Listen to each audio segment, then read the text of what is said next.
Magandang araw po sa muli nating pagbabalik, Tanim Oras Vlog. At dito naman tayo magbisita sa backyard, sa rooftop, kung ano na ang sitwasyon ng ating pananim. At ngayon, ang gagawin po natin ay mayroon tayo dito plastic. At kukubiran po natin yung tanim para sa pagmaghangin. At dito po i-insert pati organic para maprotektahan po na hindi siya ang tawag doon, magpikog or maglabyog-labyog.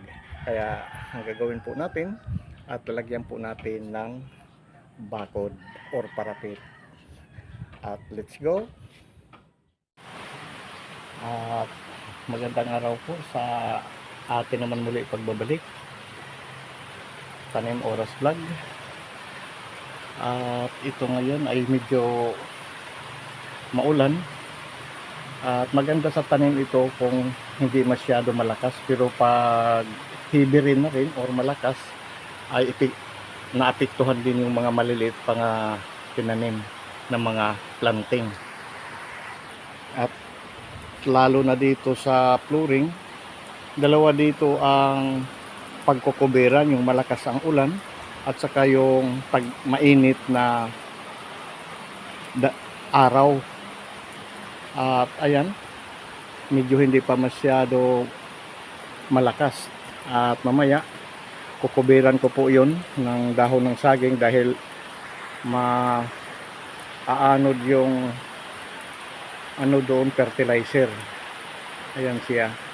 At yung iba malalaki na, pero pag malakas ang ulan ay kukubiran ko po yun ng dahon.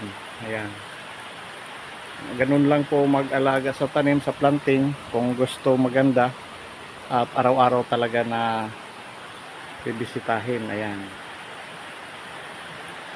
So makita natin yung taas ng ulap po ay makapal at ayan, palakas na.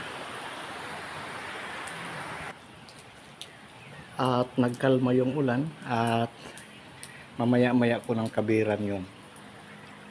Kaya pa yan sa resistan ng mga tanim.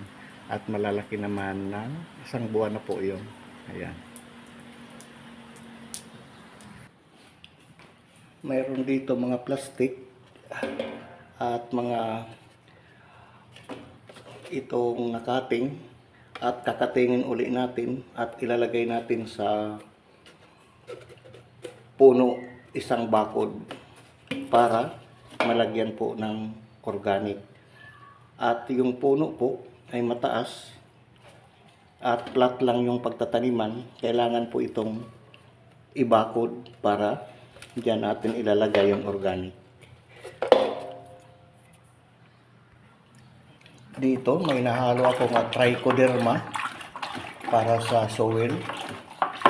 At dito naman ay mayroon ito humus. Ayan. Para sa soil conditioner.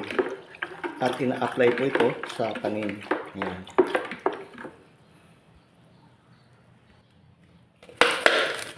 I-cutting po natin ito. Ayan.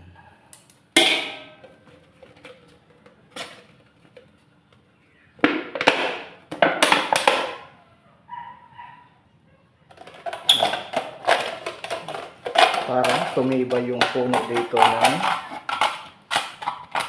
pananim. Lalagyan ko ito ng bakod. Sinabi natin kanina. Tatanggalin lang natin itong gilid at para yung dahon hindi siya mga tangkal at dahon hindi masugat. Ayan. Bubutasan lang po natin yung yung gilid para daanan ng hangin. Ayan. At ayan na siya. Mayroon na siya mga butas. At pag nilagyan po natin ito ng organic, dito yung tanim, mayroon po siya dito mga hangin na papasok. Hindi siya mainit, hindi siya malalanta yung tanim. Maganda ang kondisyon. At para madagdagan ang kanyang fertilizers. Ito yung purpose ng plastic. Ayan na siya, may butas na. Mamaya ilalagay natin ito at ibabakod natin sa tanim. Isusuklob sa tanim. Itong puwit ay gawin natin ito pantakal mamaya. Walang sayang ang material na gagamitin.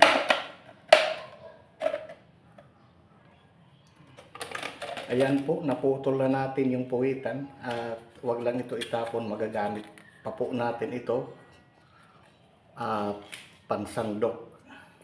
Ganyan lang po. Ayan. At ilalagay dito. Ayan. Lahat po ay may gamit na mga ating ngayong gagawin. Ayan siya. Puwit ng Royal plastic po. Ayan. At wala nang ulan at pwede na tayo magbakod sa tanim. Ayan. Wow. At ito na, ready na yung pan-bakod natin sa bawat puno. Mayroon tayo dito, pantakal dito sa organic. Ayan po.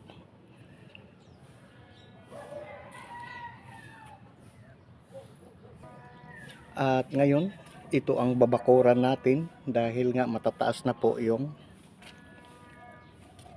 tubo niya. Ayan. Kailangan malagyan siya ng suklob para madagdagan yung kanyang organic. At flat lang ito, hindi sapat ang kanyang nutrient, kaya magdadagdag tayo pataas ng bakod. Ayan siya. At medyo na mataas na ng mga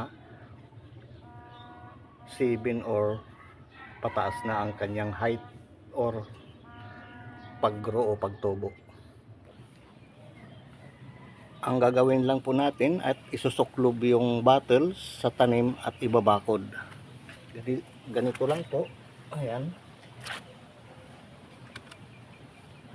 Ayan siya. Ito-twist lang natin. Ayan. Ilulubog. Ayan po. Ilulubog lang po natin dito sa pinaka-base surface at para matibay pagtaas niya, at lalagyan po natin ng fertilizers organic. At dito, ayan na po siya at maging matibay. At may mga butas po ito dito para yung hangin through and through at sisingaw dito at makahinga po siya yung tanim ng maganda.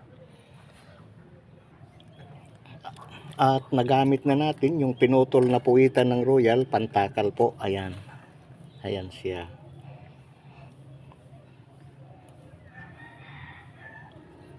Pagkatapos po, i-insert na natin ito na organic fertilizer.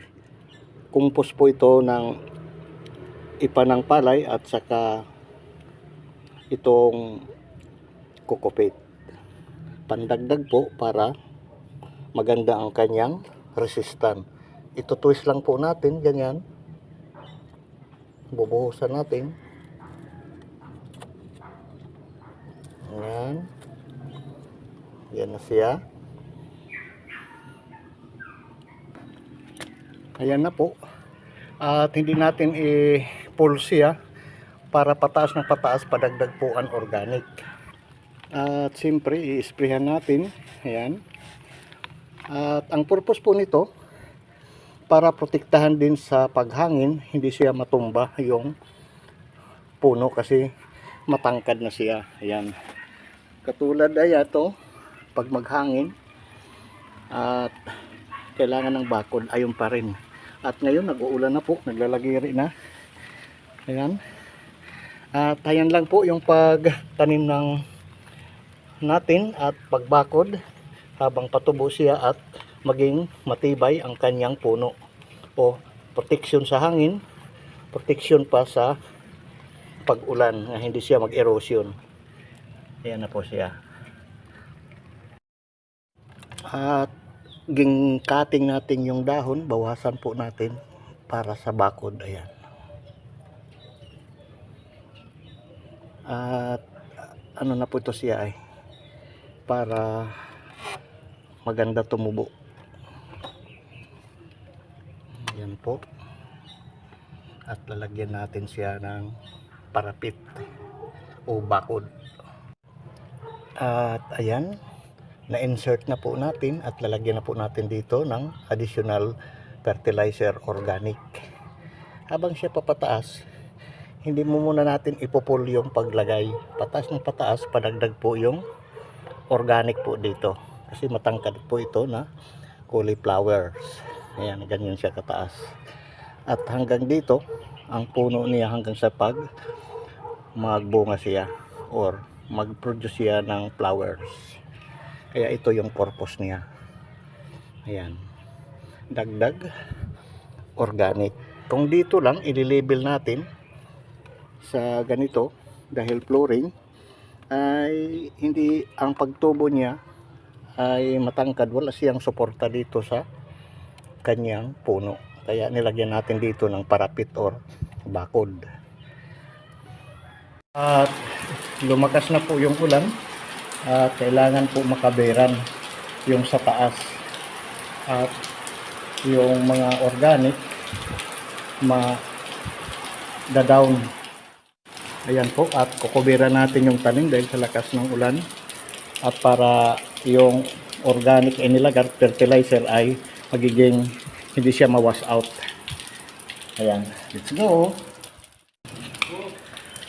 Pag hindi po natin kubiran, masasayang la po yung organic sa planting at pananim at mawawash out po sa ulan. Sa ganitong pinagtaniman sa rooftop ay kailangan po dalawang cover, yung init ng araw at saka yung malakas naman ang ulan, at tatakipan po o kukubiran ng dahon ng saging para maprotektahan yung mga planting or pananim na hindi pa kaya sa resistance sa init at saka sa ulan. Kaya ginawa ko po ito para maganda yung planting o pananim at hindi maapektuhan sa mga ganito. At pagkatapos ng malakas na ulan, tanggalin na po natin itong cover. Ayan. At para naman ang ating backyard planting ay maganda ang kondisyon. Ganito lang po ang pag-aalaga sa mga backyard kung gusto gumanda yung ating planting. Ayan, may dalawang bakod na po. At ayan pa yung isa dahil yun yung mataas. Ayan. Bali, dalawa lang po ang ating binakudan dahil sila po yung mataas na para hindi siya paghangin, hindi siya mag-uga-uga. Ganito lang po yung pag-cover at pagbakod. At safety po ito sa pag-ulan, hindi ma-wash out at magdadagdag ng fertilizer dito at saka pataas, saka maging maganda ang tubo niya. Ayan.